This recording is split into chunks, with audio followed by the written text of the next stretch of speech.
April 5th, 2023 edition of the Urban League Jobs Network Digital Career Success Series, brought to you by the National Urban League. I'm your host, Kenneth L. Johnson, president of the Harlem, New York-based diversity recruitment firm East Coast Executives. If this is your first time joining us, welcome. The Digital Career Success Series, DCSS, is a professional development series that helps members of our Urban League Young Professional chapters and other diverse job seekers develop new skill sets that will enhance their careers through digital platforms such as webinars, Facebook, and Instagram Live. The goal is to provide the opportunity for professional development right from one's computer. If you want more information, visit nuljobsnetwork.com. All right, I'm really excited. Again, it's Wednesday, so I stay excited on these Wednesdays, but today's DCSS, Know Your Worth, features Zana Matutu and Lulu Cycli. Before we get started, this is Financial Literacy Month, so please share in the chat with us how you feel about your current level of financial literacy, low, medium, high. Share that in the chat with us, share where you're from. Let me introduce you to two people that are going to help us raise the bar for Financial Literacy Month today. From my hometown of Philadelphia, PA, I'd like to introduce you to the salary coach. No, actually, you know what? I'm going to introduce you from Dallas, Texas, to Lulu Cycli. Lulu, how's it going? Hi, good morning. How are y'all? Thank you for having me. We are great. Lulu, tell us just a little bit about yourself before we get started here. So I live in Dallas, Texas. I'm a senior corporate attorney for a compensation software company called PayScale. Been working as an attorney for almost a decade doing employment related law. Went to college at SMU. For all you football fans from the 80s, you guys remember us as having the death penalty and during the NCAA times. Went to law school in Houston, been practicing law ever since. So really excited to be here with y'all to talk about pay transparency. I do remember SMU getting the death penalty. That was crazy times, especially in a football state. So we'll need to talk about that at a later time. That's really interesting. All right, so now here we go. From my hometown, Philadelphia, PA. If anybody is from Philly and you're on, just let us know. We have Zana Matutu, the salary coach. Zana, pleasure coming to the DCSS. Welcome.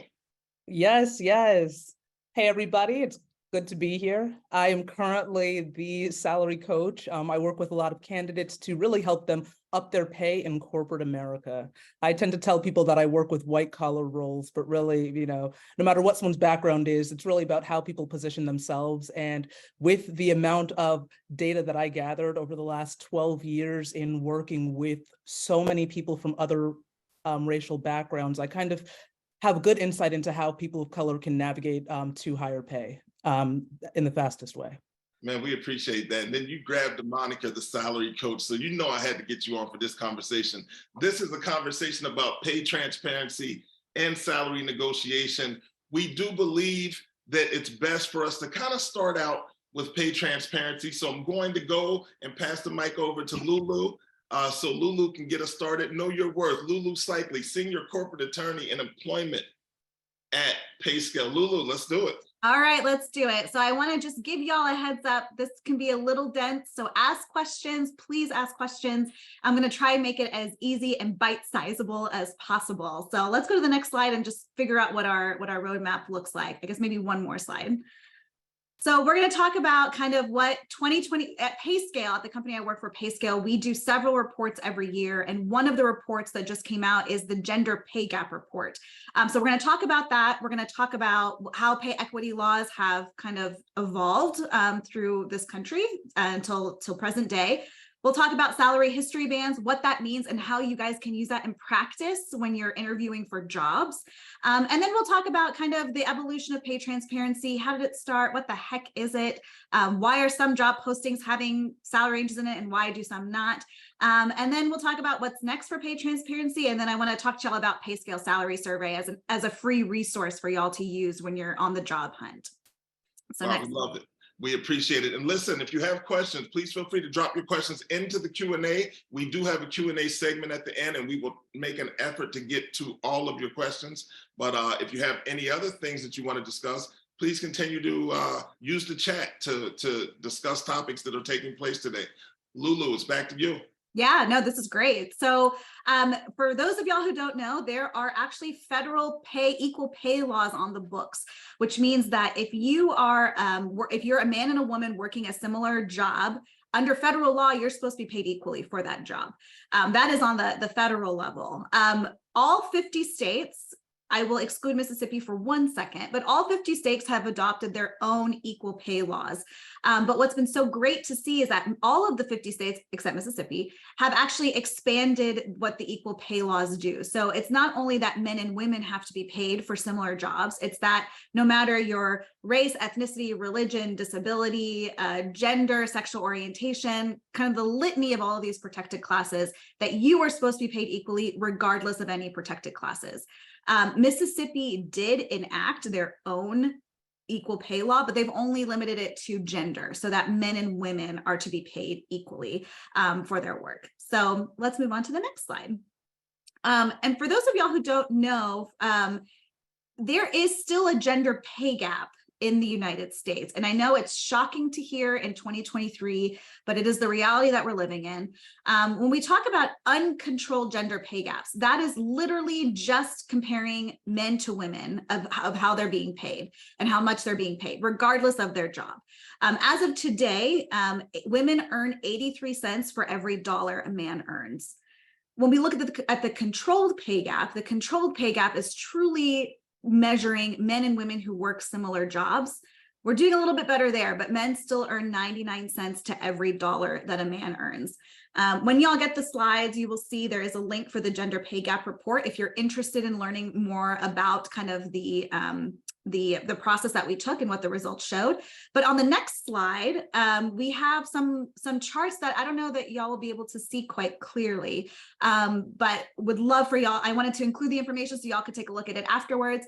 But this is the gender pay gap controlled by job level and race. This is the controlled. So this is, comparing men and women of different ethnicities to similar jobs. So you can see, for example, so executive Black women are making 96 cents for every dollar a man is making.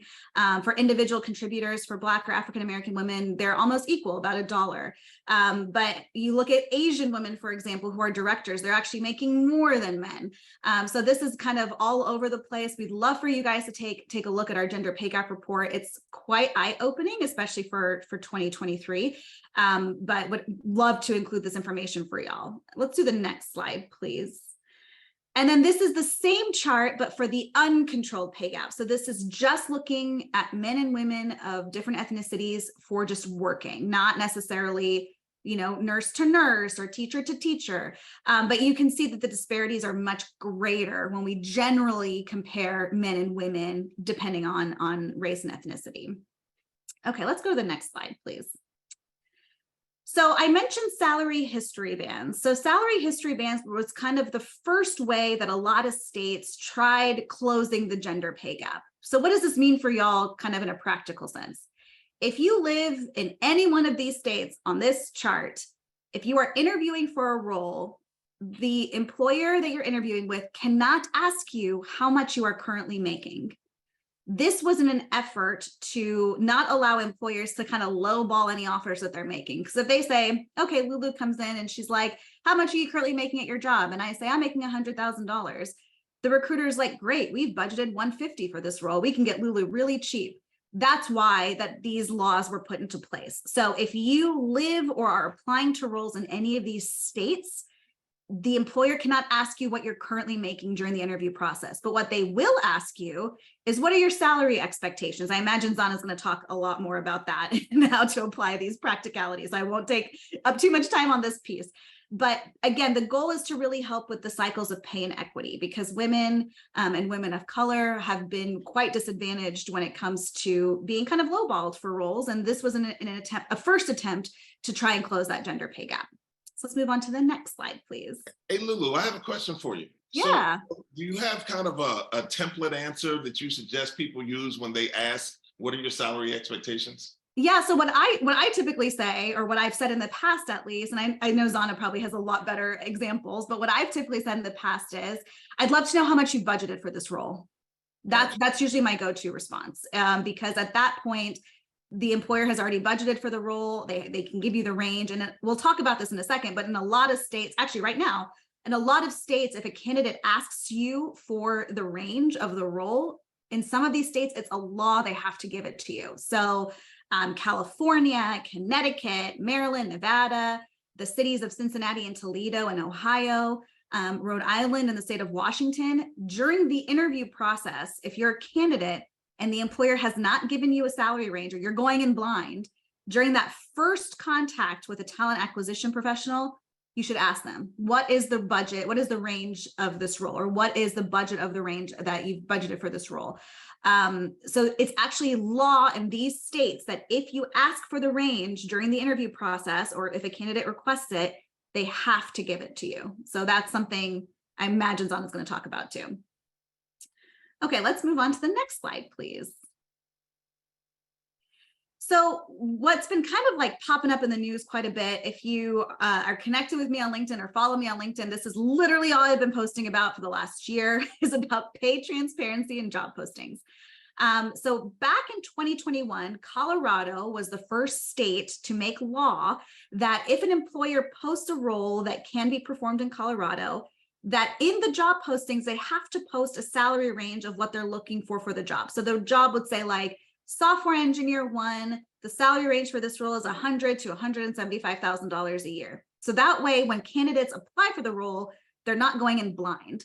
I kind of equate pay transparency to caller ID. I'm an elder millennial, so I do remember a time pre-caller ID. For those of y'all on the call that remember that time as well, this will like ring with you. So before caller ID, we just like answered the phone, like not knowing who the heck was on the other line, right? Like that was a crazy, crazy time. Now that we have caller ID, I can't imagine answering the phone without knowing who's on the other end. I don't even answer numbers on my phone that aren't saved in my phone, right? Pay transparency is becoming a lot like that. We're seeing a lot of candidates saying, I'm not even going to apply to a role with no range in it because I don't want to go in blind, not knowing what this role is going to offer, because it's going to waste my time and it may waste the employer's time if we're not aligned on the salary range. So Colorado was the first state back in 2021, and then it took a bit of time for other states and cities to follow suit. You'll notice, for those of y'all located in the Northeast, you'll notice Jersey City, Ithaca, New York City, Westchester County, all followed suit. And then as of January 1 this year, Washington State and Colorado enacted almost verbatim pay transparency laws that Colorado State did. So that means that if you are, for example, let's say you're looking for a job in California, regardless of if the job requires you to be there or if it's a general remote job, they should be inputting the salary range on all the job postings. So that is an attempt to close the gender pay gap because it kind of gives the negotiation power back to the candidate, right? It allows the candidate to self-select what roles they're going to apply for without going in blind and then thinking, oh my gosh, we're so misaligned here. This job is much lower than I expected it to be, but they know going in what the expectation of the job is. So New York State will actually enact the same pay transparency law in September of this year. And then the big news story last year was New York City. New York City was supposed to enact their own pay transparency laws back in May. It got pushed to November, but New York City, the largest city in the country, enacted pay transparency laws. So if you are living in New York City or looking at jobs in New York City, all of those jobs right now should have salary ranges in them based on the laws. So we're not seeing this go away. This has become, I said last year, I said 2022 was kind of the wave of pay transparency. But I was severely mistaken. If we could go to we'll go to the next slide in a second, and I'll talk about what's coming this year. But in one of our big reports that we just released, it's the Compensation Best Practices Report. This is kind of what we found to be the pay transparency landscape.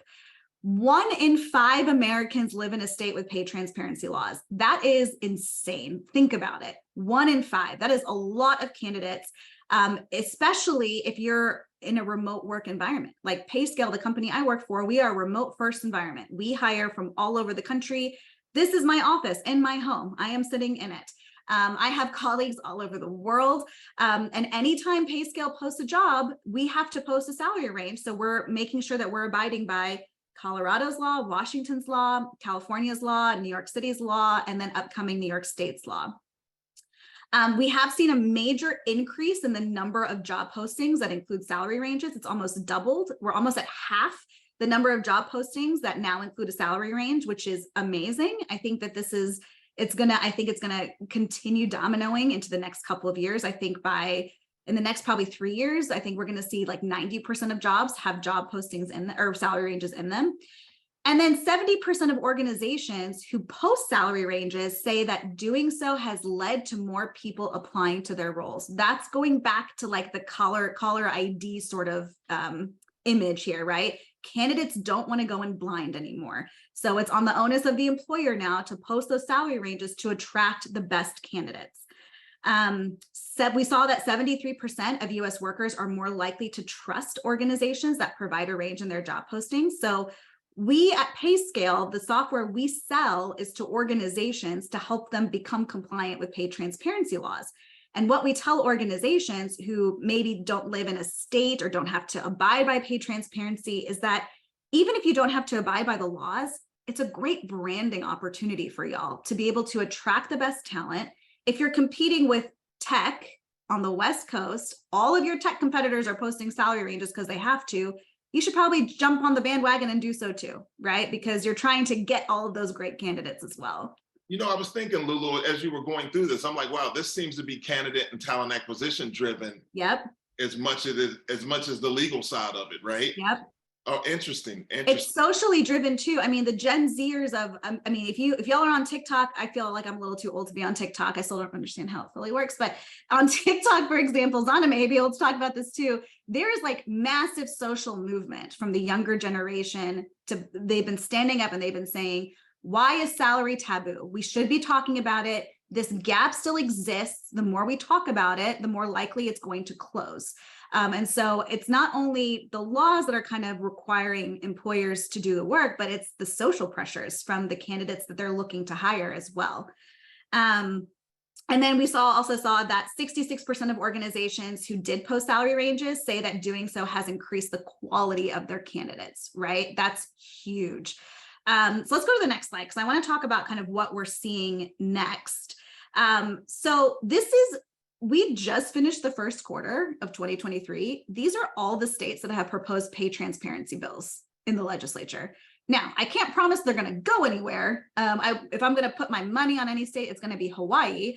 But this is great because this is kind of the social change that we're seeing, that even in really conservative states, like South Dakota, like West Virginia, like Montana, we are seeing legislators stand up and saying, this is important. We can't be left behind. We have to get on this train now.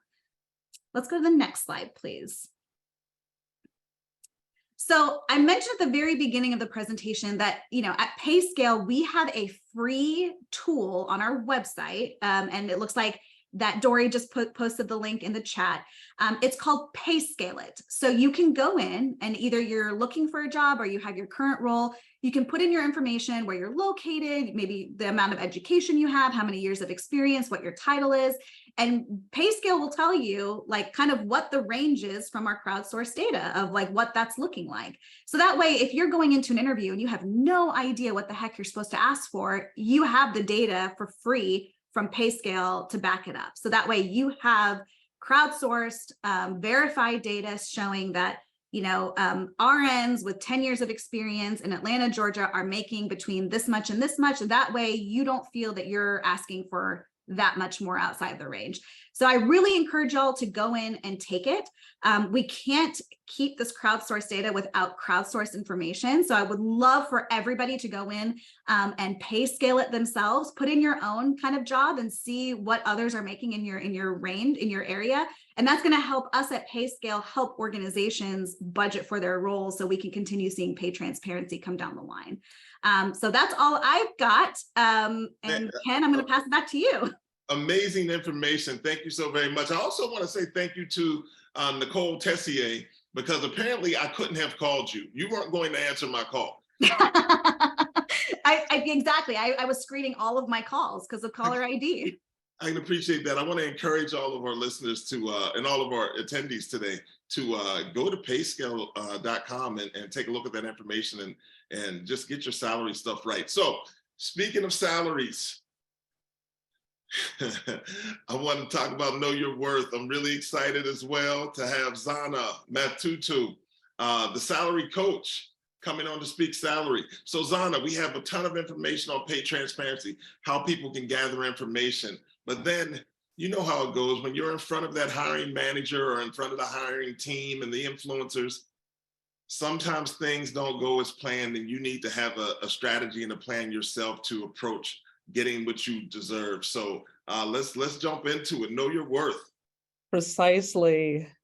Thank you for having me here, everyone. So some of the things that I say are going to be the complete opposite of what you just heard on these previous slides. But the reason for that is we have to remember that these hiring managers, these people who own these companies, these are regular humans. So in this agenda, we're going to talk about how do you approach another human being and say, hey, this is the value that I provide to you. That is my worth. Right? What is your purpose as a candidate when you're talking to a business owner, a hiring, an HR rep, someone who's a hiring manager? What is the root of why you're hired as a human being? Who's evaluating you? Knowing what to say to who, how to express yourself and your values so that people hear what it is you're trying to say to get the money that you're looking for. And then validation. We want everyone to know that you are telling the truth. How do you validate yourself? And the last part is going to be negotiating your pay, the two must-haves for a successful outcome. And we can go to the next slide. So this is a timeline here of understanding that I like to tell people. It's the first one is in evaluating yourself. We're going to talk about, what does a company want more and need more than anything else? How do you fit into that picture? With your purpose as a candidate, how do you fit into that picture that company really wants ultimately for themselves? With the validation piece, as a person of color, we're going to talk about certain biases that all of us have to overcome to really be seen on the equal level to our white peers. So we'll talk about that as well. And you can go to the next slide. So right now, with evaluating yourself and knowing your worth to an organization, on one end, Condoleezza Rice once said, you tell me the zip code that a person grew up in, and you'll tell them, she'll be able to tell us right now what their pay range is. So here in this corporate space, we kind of have to be pretty strategic in our job search, because if we're not strategic, then we've been left behind already, or we're just super lucky. And since income feels like people typically say, income feels like a measure of our self-worth. So as we look at right. So as we look at talking to people who are business owners and hiring managers, we want to just say, hey, we want to feel good at the end of the day. And so, for a lot of us. Do you think that's why there's such a reluctance for people to share that information?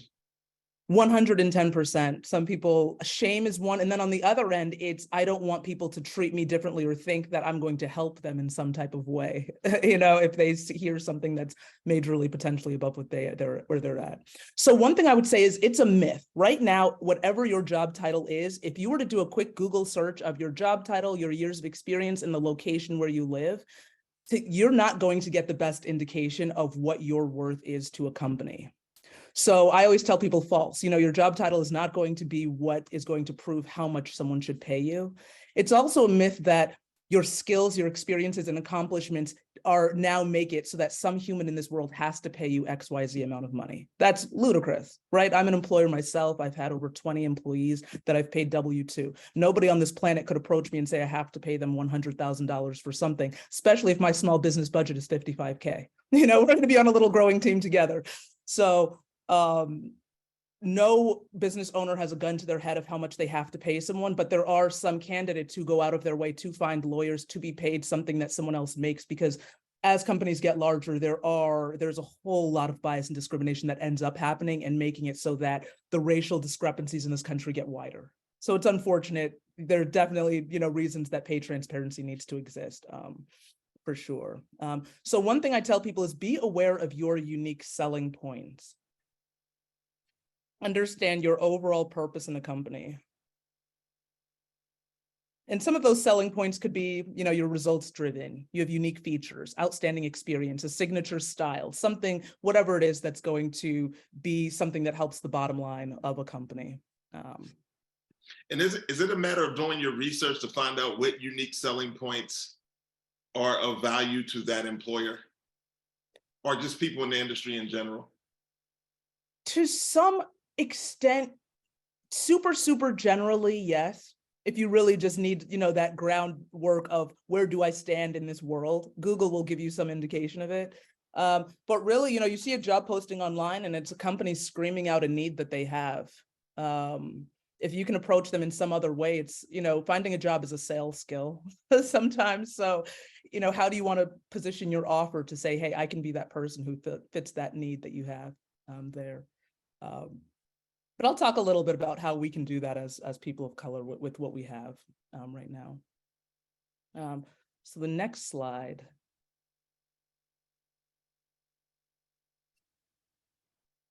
Okay, so your purpose as a candidate or employee. Right now, it may be super obvious why Rihanna is worth $1.4 billion or Steph Curry being worth, $130 million. If we wanted to get Rihanna onto this webinar, she probably wouldn't even look at us unless we were paying her upwards of $6 million just for her time for 1 hour, right? So what is it that Rihanna would potentially be bringing to the National Urban League to make it worth this, this multi-million-dollar ticket? And most likely the National Urban League would say, we're going to get a whole lot more viewers. People are, we now have a more validated organization that has access to this now. Rihanna is worth quite a bit for a reason. So then we look at Steph Curry the same way. He steps onto a basketball court, boom, he's paid hundreds of thousands of dollars more than the basketball player right next to him. So, the things that we're looking at when we say, hey, everyone needs to be paid the exact same amount given your job title and status, even in looking at this, that's not how things are done in this human world of bias. Or this human world where unique attributes can exist to make someone actually more valuable to a company than someone else. So the job of half of us, we're either in the role of helping an organization grow or we're helping an organization maintain. So we want to contribute to the growth and success of an organization, align with the company's mission and values, whatever that altruistic big goal is. But most importantly, when we're sitting here and we're talking to someone in human resources or a hiring manager, and we're making this big bubble fit of this is who I am and this is how I can help you, you also have to talk to them in the space of this is how I fit the people that are like you that exist on this team now. And once someone starts to, see the light bulbs play off of you fit the team, you align with this, you can contribute this way. Now they can say, man, we can't live without you. How much did you want again? So you can go to the next slide. So right now with fitting the team, it's tricky, here in the United States of America, the biggest thing that everyone talks about is how pay is different, based on what color you are and you as a woman. I will tell you right now, there are 100% differences in how people see others. So we want to strategize as we go throughout our job search and talking about negotiating our pay. Our value has to outshine the biases against us. So as African Americans, unfortunately, the biggest bias against us in corporate America, if your employer is white or the business owner is white, is that we are lazy. It's literally us against drill music. It's us against the person who stole at that corner store. It's us against the person who stole from that car. It's us against the person who doesn't work because they have the chance to be on welfare for whatever that reason is. Unfortunately, we have this weight of, oh, I'm not that person. I can help you in this way, right? So how do we now get over that really quickly, right? So we'll talk about that in the next slide. But when you look at people evaluating you, human resources, recruiters, talent acquisition, they have one job in this world. They want to keep their job. They themselves might want to get higher pay at some point, right? They just want to do their jobs well and their job gets busy. So they are looking for things that the hiring manager, department head is not looking for. The things that they're evaluating, but you sometimes have to get through them to get to the other people. So the way that you have conversations with people, if you don't know that you're talking to different people and you have to highlight different selling points to that person you're talking to, very often you are possibly someone who you got rejected in that second round. Someone else did a better job of explaining that value to the person they were talking to. Team leads care more about the nitty gritty, how super specialized and skilled you are. Department heads care about how you get along with the other people within the team. Human resources, they care mostly about do you fit this box? And if you do not fit this box, what else can we tell these hiring managers to make it equal, to make that equitable? And if you can't help us do that, then we want to keep our jobs. We just can't present you. One thing I found when I was working at staffing companies, Fortune 500 staffing companies, is it gets almost too easy to say, man, if the hiring manager is white and he's in his mid-50s, and I saw the other team member and he's in his mid-40s, and they talk about golf and baseball, man, of these 16 candidates, these 4 are white males between ages 45 to 55. I've met them. They're shaped like baseball players. No one will come back with any issue. And you have to stop yourself. As a recruiter, we literally have to go through mental training to not be a part of, it's easy. No one's going to ask a question if it's Bob joining the team versus it's Kumar versus it's Jaquan. You know, now we have questions. We literally in human resources say, darn, we want to keep our job, but darn, it's that white male who looks like a baseball player is the ideal candidate at most companies in this country. So, you know, it's interesting as we talk to different people, how we have to now, not to say live up to that, but have other things that just outweigh those other biases that could serve against us. So we want to tailor our presentation based on the person evaluating us. You can go to the next slide. Okay. So how do you express your value?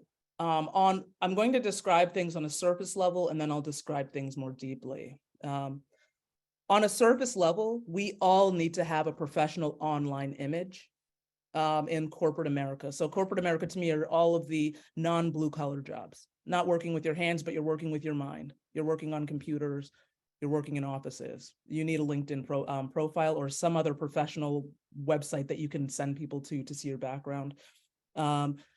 LinkedIn is good because you can be validated by the connections that you have on LinkedIn. Have a professional image on paper.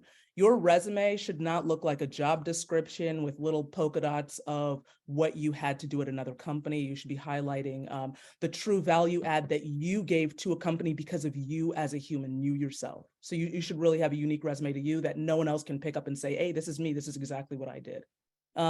So you want to look like the team you want to join. So in terms of your physical presentation, if the company wears the collar, button downs, khakis, feel, you know, for the interview part, you always want to dress like you're the IBM executive, wear a full business suit. I'd say even blue collar executive, you know, people need to wear business suits to show that you care just about whatever the role is. It's really just saying, hey, I respect the person that I'm meeting with. I will dress my best right now for you.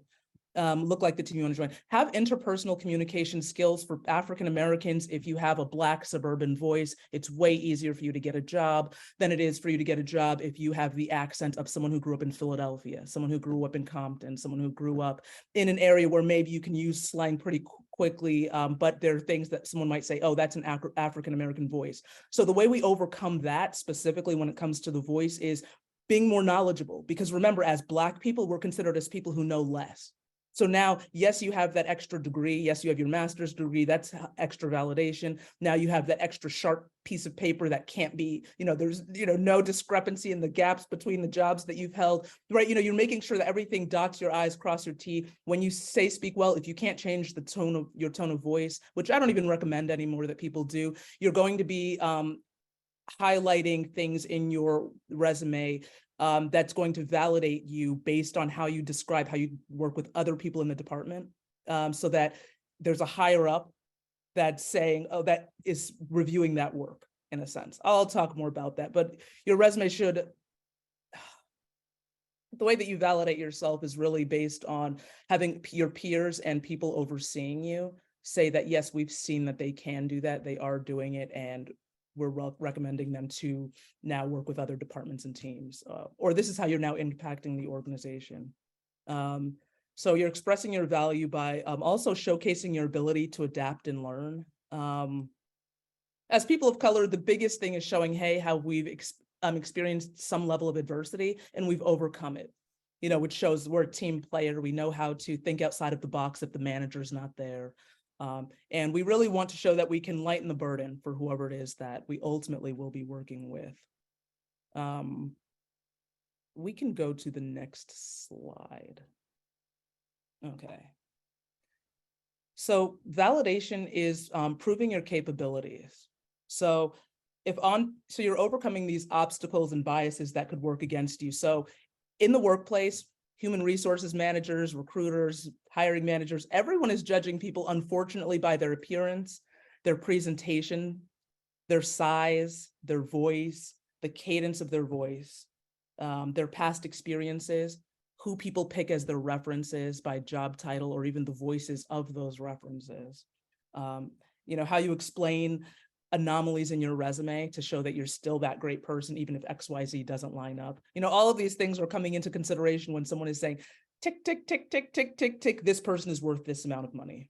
Zana, I'm curious. So as we've drifted or kind of moved towards remote work and even virtual work environments, what shift have you seen in hiring influencers and how they're approaching people that maybe they've never met in person? There are some companies that have never met some people in person. Yeah. And they don't necessarily like it, but hiring managers are having trouble finding workers in a lot of different industries. And they want to now come to the candidates in a sense, say, hey, from your living room, we can still get this interview completed. I'm not asking you to come to the office more than once a week. They're really trying to work things out with candidates. Is it changing how candidates have to present themselves? But yes.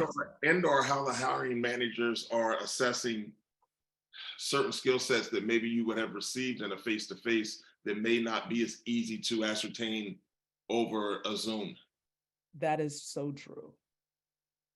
They're like certain, people's personality attributes, or like, hey, that person who has that good camaraderie of being able to bring up something topical and bring the conversation back, it could come across differently. And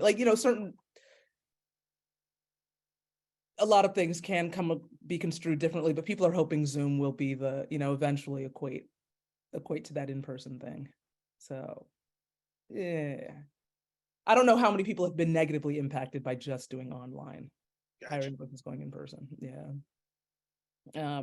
With validation, as people of color, the easiest thing we could possibly do on this planet is have a white male validate us.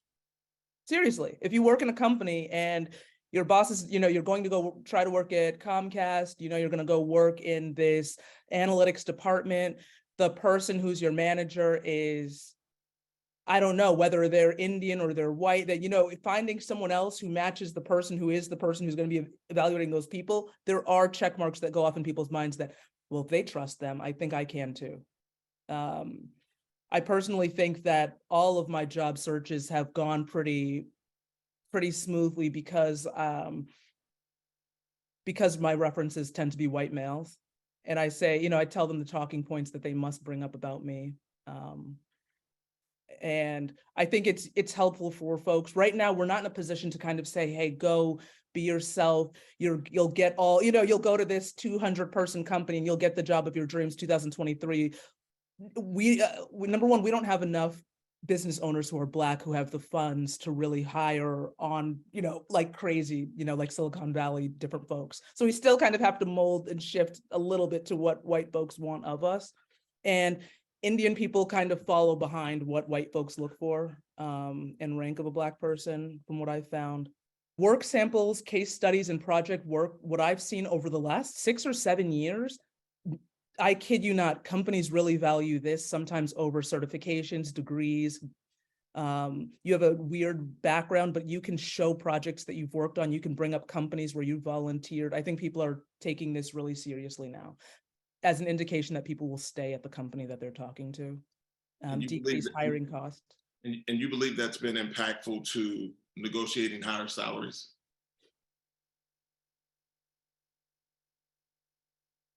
Good question. I was thinking of brand new work, someone coming in as a brand new candidate when I said that, but definitely for someone negotiating their pay as well.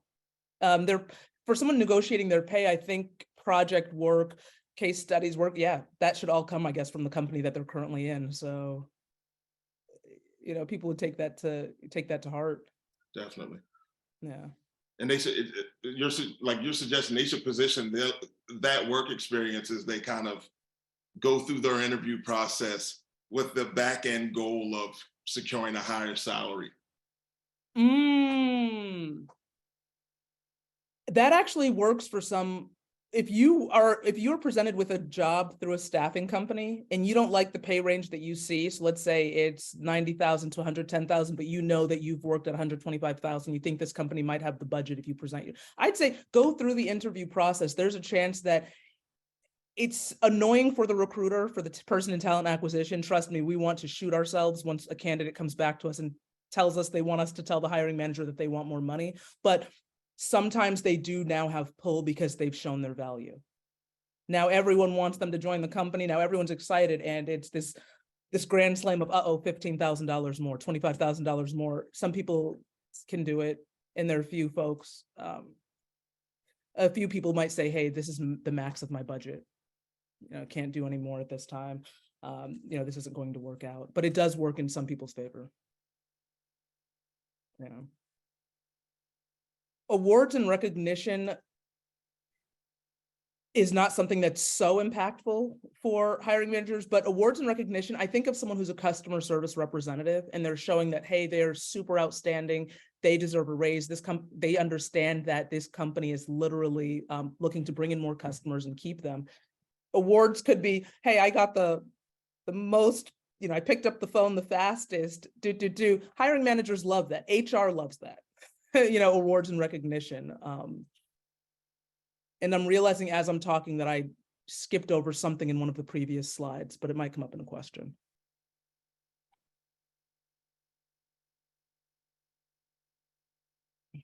So coming down to negotiating your pay, typically doing your research on market rates, your tenure at a company, tracking the progress that you're making at a company and reminding them of your good performance reviews. In my opinion, that form of negotiating your pay gets you the market rate growth in your income. Like, okay, we'll give you a 4% raise because that's the rate of inflation raise. Like, there you go. You've been a great candidate. I don't think these are pieces of information that are going to make someone say, man, you deserve that $20,000 more per year. The keys to successful negotiation are making your offer tied to the bottom line. So what is it that a company really wants more than anything else? Is it growth? Is it to be the best people for their customers, right? Fit yourself into that bigger picture, and then you can say, hey, without me, almost, you don't get this. And then negotiating with the right person. Sometimes human resources and recruiters, we're not at a level where we can impact any amount that anybody is paid at any level. Right. So you want to make sure you're talking to the right person when you negotiate. Sometimes even the person right above you is not the right person to really talk about your pay with. It's who would feel the pain when you're gone, and then go to their boss, and then go to their boss's boss. Who is going to feel the pain when you're gone? And if there is no pain when you're gone, that's likely why you earn less money at this time. There's no cap on how much you can earn as an employee. So here in America, I personally have my best friend's husband. He's an IT director. He's 32 years old. He's an African-American. He makes $365,000 a year as his base pay as an IT director. He's working remote now in Philadelphia, but he was just in Austin, Texas. And he speaks 5 languages, gave him more money. He helps with the law firm's marketing team, gets more, so it's really how you're positioning yourself in an organization. I can tell you about someone who has a job title like my most recent job title, and they make $55,000 a year. I said, how in the world are you getting exploited like this? And they are satisfied with their pay. So, who's getting in trouble there? Nobody, So there's no cap on how much you can earn as an employee. That means if you are talking to the person who decides on the budget and they are saying no to you, you're talking to the wrong person, right? Or maybe you would need to talk to another person. The right person might not be at that nonprofit company that only gets donations and grants. The right person might not be at that 4-person company. So really, it's understanding that this country has over 10 million companies that are hiring people right now. And, you just need to spread your wings, and really having a job search strategy is really what's going to lead you to your highest amount of pay. And you're going to have so many opportunities that, yes, you can say, hey, I want this $30,000 more, and not get scared that they're going to just go with the next candidate. It feels good. Sometimes a company does go with the next candidate, and you feel great because now that you understand your worth, you're going right over to this next company and then the next one.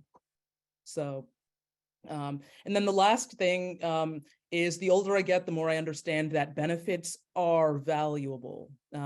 be open to alternative forms of compensation. About 25% of 401k plans are good. So assess whether yours is, and you should stick with that. Bonuses, flexibility. If you get gas reimbursement of $300 every week, that counts as, that counts as income. You getting to go on vacations to Mexico with your team, that could count as a form of compensation. So, but definitely look at your disability income benefits, your retirement plan benefits. And very often I would personally right now go back in a heartbeat and take $50,000 less to get a package of benefits that's really good. So. Can I add something here, and something that you said, Zana, but just from the employer side, I want to give just kind of like what at PayScale, like at PayScale, we view ourselves as kind of like the advocate between the companies and the employees, trying to get the employers to do what's right and really benchmark their roles and really be more transparent about their salaries. And so the new thing that employers have come to us about asking our help with is pay communication. This is kind of like the brand new thing. This is outside pay transparency. So like at PayScale, for example, we just finished our comp review cycle. During the comp review cycle, HR had 2 sets of trainings. One training was for managers, kind of giving managers kind of like talking points of like how to talk about pay, how to talk about how they got to the comp that they did. And then another training for the rest of the general population of PayScale. So it really kind of opened up employees' eyes to, okay, this is how the compensation process happened. This is how they got to the raise that I got. This is how they got to the bonus I got. So and I'm hoping this is going to become much more common. It sounds like it's going to be with pay transparency, is when employers are much more open about communication with their employees about how they got to certain levels of pay. It then additionally empowers kind of the employees to say, okay, great, I understand, or no, I don't understand, and I don't agree, right? So I think that's going to be the next generation of what comes after pay transparency. And we're already starting to see it with our largest customers now. But I think that's a great segue. And we probably should jump into Q&A, because I think it's leading right into kind of where Zana was leaving us off at, right? So Zana, there's a question here, and it's, what if the employer is not budgeting on pay/salary? What are some other ways to negotiate sign-on bonuses, vacation, remote work? What I guess methods are you seeing that work well in negotiating some of the fringe benefits? People have to be honest about the value that they are providing to a company. So if you can do work faster, then maybe certain Fridays should be off for you, right? So if you say, hey, I want more time away, then you're basically telling them I can still get the exact same amount of work done that you would need done in a year. If, giving me this though allows me the freedom to blank, blank, blank, whatever those things are. I hope, does that answer the question? I think equity too is an important piece. Like, we have a lot of smaller customers who are competing with Google and Meta and like those guys when they're trying to get talent, but they're startup-y, right? Like they're less than 300 people, but they can provide, maybe the base salary won't be great, but their equity in the company. And, that's what we're seeing a lot of companies doing in the fringe benefit piece. Is maybe that's an additional question to ask, is like, is there an opportunity for equity in addition to the base salary? Is there an opportunity for a work from home stipend if they're giving you the flexibility to work from home? Is there an opportunity for education stipends or LinkedIn learning trainings, or, kind of those things? Yeah, and I've seen also that people have structured sign-on bonuses where they might go like 30, 60, 90, right? Instead of immediate sign-on. And that kind of takes some of the burden off of hitting that line for that particular quarter. So and it's a retention piece. It's a way for companies to make sure they're not going to take the sign-on bonus and then skip down, right? Have you seen that happen, Zana, where people have accepted a sign-on bonus and then they've only stayed like 30 days or 60 days? Oh, yes. So that's why right now my biggest push with employee benefits packages when I talk with employers is that sign-on bonus that you give at the 6-month mark, they're going to be gone at 6 months in a day, right? Yeah. So, and then they'll go off to the next company and get that next bonus. So we're literally giving them ways of how they can, employers can pool money together and use it in other creative ways to keep an employee. But talk about an accountability check. All right, let's go to the next question here. Zana, you had spoke a little bit about this, but what are some ways or best talking points that one should ensure or can ensure that a reference shares information on their behalf? So you talked about positioning your references to speak to the points that you want them to share in regards to how you're being presented in that conversation. Yeah. Are you giving them what to say, or are you just giving examples and stories? Like how do you want them to present that, as a directive or as a story about where you've had success? Good question. Good question. I've used references as people who I had great camaraderie with in the company, in the organization. So as them being my friend, it was just, hey, talk me up was the biggest, the biggest point is talk me up. You already know, you talk about my successes, not my failures. You talk about the value that I bring to a team, not the argument that we had through emails, so in a general note, most people know to stay positive, but it would be helpful if someone has to make a help with, let's say you have a job in data analytics, but you want to be in, I'm making this up, but let's say you're in cybersecurity and you want to be in analytics. Maybe you help with that, those people giving you the references say, hey, talk about the time when I worked with numbers.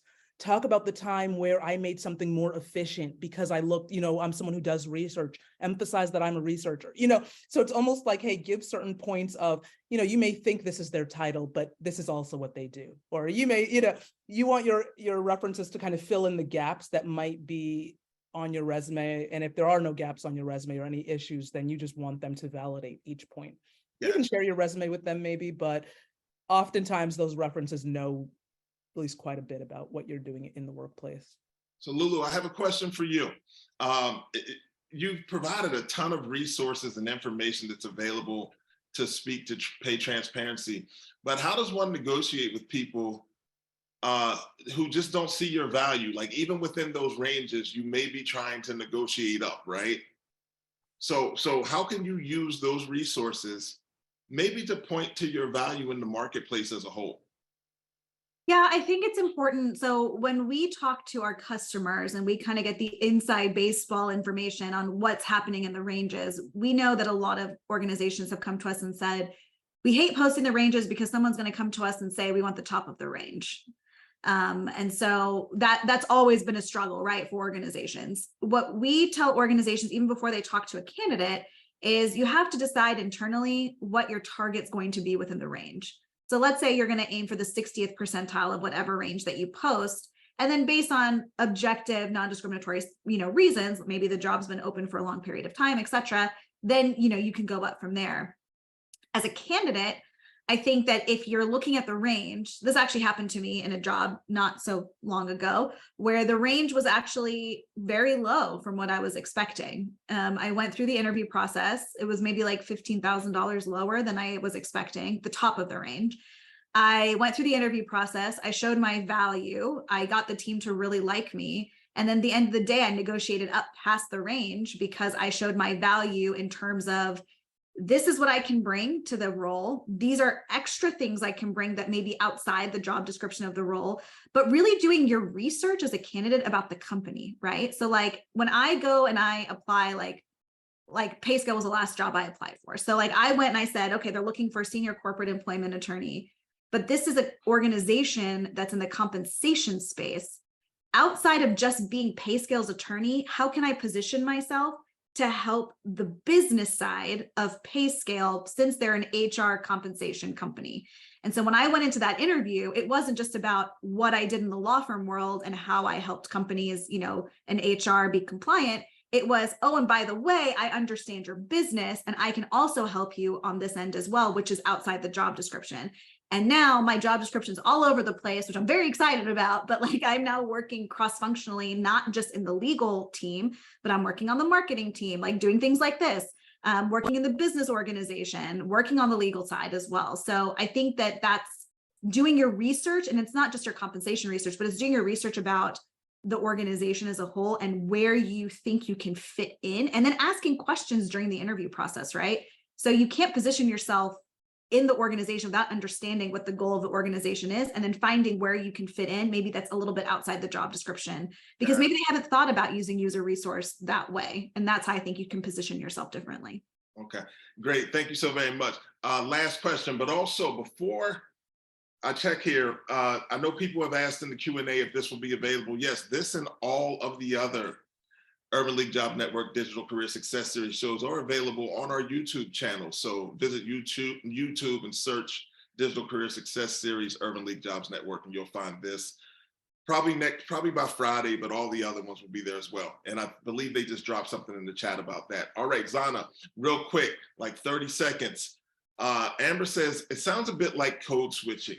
Is Zana speaking more of keeping an accent voice and making sure to highlight work contributions? I'm kind of reading through that. So I guess it's, are you speaking about the benefits of kind of, I guess, code switching, and are the benefits of highlighting your actual work contributions in relationship to salary negotiation? It's right now just what Lulu was saying of, we have to see what the department or what the whole organization wants as a whole, and see what we can do to play our part to fit into it.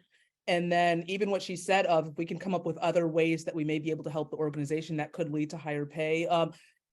Work samples and things can be useful for a person of color validating their background. But I mentioned the code switching because if there's any way you can tone, I personally think that if your end goal is more money, or you want the job at XYZ place, easiest thing you can do is tone down the biggest. We can't control a lot of people's biases. So if there is a way you can code switch, definitely do it just for that moment. One of my colleagues, JT O'Donnell, always speaks to the fact that hiring is indeed biased. So I know someone had an ageism question as well. Hey, listen, I want to thank both of you for a very, very insightful conversation today. Lulu Cycli of PayScale.